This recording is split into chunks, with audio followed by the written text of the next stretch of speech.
मैं भी पहली बार ही जालोर आई हूँ और आज जो ये आप सब लोग इतनी बड़ी संख्या में यहाँ उपस्थित हुए हैं, हम सभी के अंदर इतना आक्रोश है, इतना गुस्सा है। मुझे लगता है पूरा प्रयास किया कांग्रेस की सरकार ने। मुझसे पहले वक्ताओं ने बताया कि बिजली भी आज तो आपको दी कि भाई घर से बाहर नहीं निकले। बहुत प्रयास किया होगा कि ज्यादा संख्या में यहाँ हमारे कार्यकर्ता नहीं आए, यहाँ की जनता नहीं आए, लेकिन उसके बावजूद भी आप सब लोग यहाँ इतनी बड़ी संख्या में पधारे हैं, तो मैं आप सभी का बहुत बहुत आभार व्यक्त करती हूँ और धन्यवाद देती हूँ। जिस तरह से राजस्थान में परिस्थितियां बनी हैं इन 4.5 सालों में, हम सभी लोग जानते हैं, ना तो हमारी माताएं बहनें सुरक्षित हैं, ना हमारे किसानों के साथ जितने वादे किए एक भी वादा पूरा नहीं किया। युवाओं के साथ लगातार 19 बार रीट की परीक्षाओं में उन्होंने जो किया, मुझे लगता है कि सीबीआई की जांच तो होनी ही चाहिए। जिस तरह से इन्होंने पेपर लीक किया, बार बार युवाओं को कहा पहले तो कि बेरोजगारी भत्ता देंगे, अब बेरोजगारी भत्ता तो दूर की बात है, कम से कम परीक्षाएं तो करने दो युवाओं को, कम से कम नौकरियां तो दो इन युवाओं को। युवाओं के साथ धोखेबाजी की, हमारे जितने भी हर वर्ग के साथ जो भी इन्होंने वादा किया वो एक भी वादा नहीं निभाया। तो ये जो भ्रष्टाचारी सरकार है, ये जो युवा विरोधी सरकार है, किसान विरोधी सरकार है, और सबसे बड़ा गुनाह इनका ये है कि इन्होंने महिलाओं के साथ जो अत्याचार होने दिया, इनकी आंखों के नीचे लगातार राजस्थान में लगातार इन 4.5 सालों में जितना अत्याचार हुआ है, जितना दुष्कर्म बढ़ा है, महिलाओं पे, दलितों पे, हर व्यक्ति पे, हर समाज की हमारी छोटी छोटी बच्चियों पर। कुछ ही दिन पहले साचोर में घटना हुई, उससे पहले बालोतरा में हुई, उससे पहले लगातार मावली में हुई।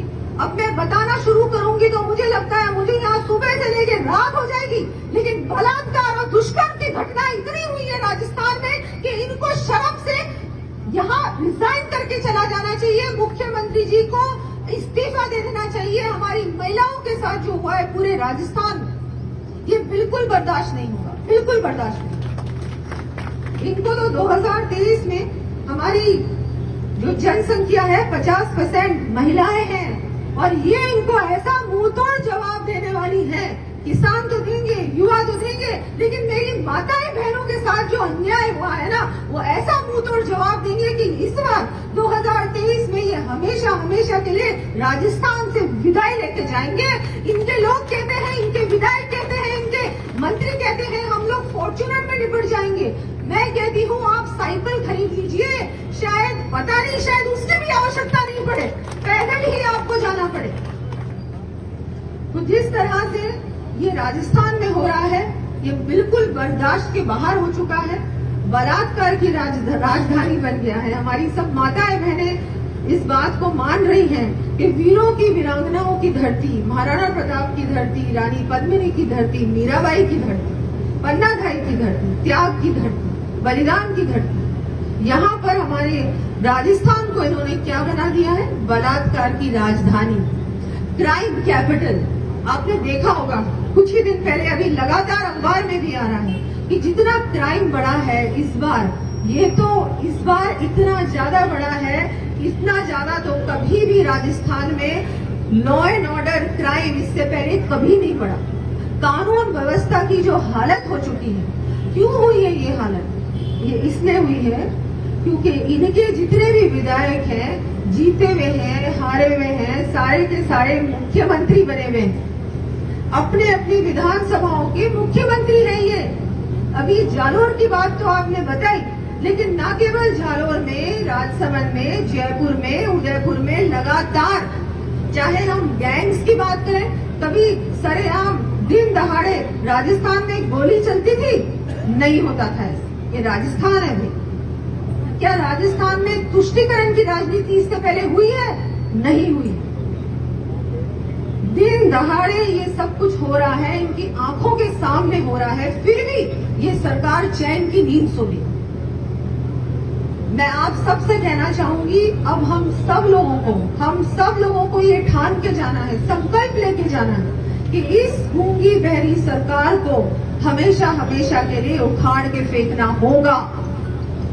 इसमें बिल्कुल भी हमको ये नहीं सोचना, क्योंकि ये प्रयास करेंगे, हर बार प्रयास करते हैं कि हम कैसे न कैसे कुर्सी को पकड़ के रखें। अभी भी 4.5 सालों में गहलोत सरकार ने क्या किया? कोई सड़कें बनाई क्या?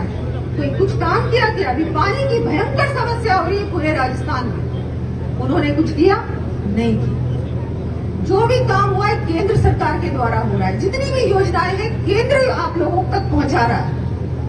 ये तो सिर्फ श्रेय लेने वाली सरकार, ये तो ऐसी सरकार है कि ये आपको झूठे वादे, इस बार भी बजट में आपको बहुत बड़ी बड़ी घोषणाएं की।